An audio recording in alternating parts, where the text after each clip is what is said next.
Hi friends, இன்றைக்கி என்ன பார்க்க போகிறோம்னா நூடுல்ஸ் தாங்க. நம்ம வீட்டிலையே நூடுல்ஸ் செஞ்சது, எந்த மசாலா பொடியும் இல்லாமல் வீட்டில் இருக்க மிளகாய்த்தூள், மிளகுத்தூள், இஞ்சி பூண்டு பேஸ்ட்டு போட்டு செஞ்ச நூடுல்ஸுங்க. நான் ஏற்கனவே இந்த வீடியோ போட்டிருக்கேன், நூடுல்ஸ் செய்கிற வீடியோ வீட்டில் இருக்க மசாலா வச்சு. அதனால் நான் அந்த வீடியோ எடுக்கலை.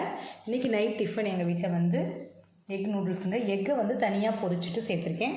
இங்கே பாருங்கள், நல்லா பெரிய பெரிய பீஸாக இருக்கும். இந்த மாதிரி நம்ம முட்டையை தனியாக பொரிச்சுக்கணும். மிளகுத்தூள், மிளகாய்த்தூள் போட்டு உப்பு போட்டு தனியாக பொரித்து வச்சுக்கணும். நூடுல்ஸை வேக வச்சு வடிகட்டிட்டு இதில் லாஸ்ட்டாக நம்ம இதை சேர்த்துக்கணும். ரொம்ப டேஸ்ட்டாக இருக்குங்க.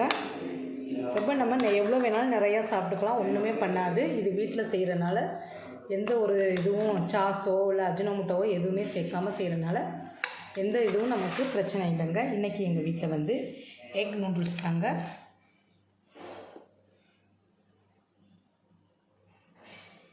Night tiffin egg noodles. இதுக்கு சாஸ் கூட வச்சு சாப்பிட வேணாங்க, வெறுமையே சாப்பிட்லாம். ஏன்னா நம்ம இஞ்சி பூண்டு பேஸ்ட்டு போட்டிருக்கோம், மிளகுத்தூள் போட்டிருக்கோம், மிளகாய்த்தூள் போட்டிருக்கோம். நான் சாஸ் எல்லாம் ஊற்றி சாப்பிட மாட்டோம், சும்மா தான் சாப்பிட போகிறோம்.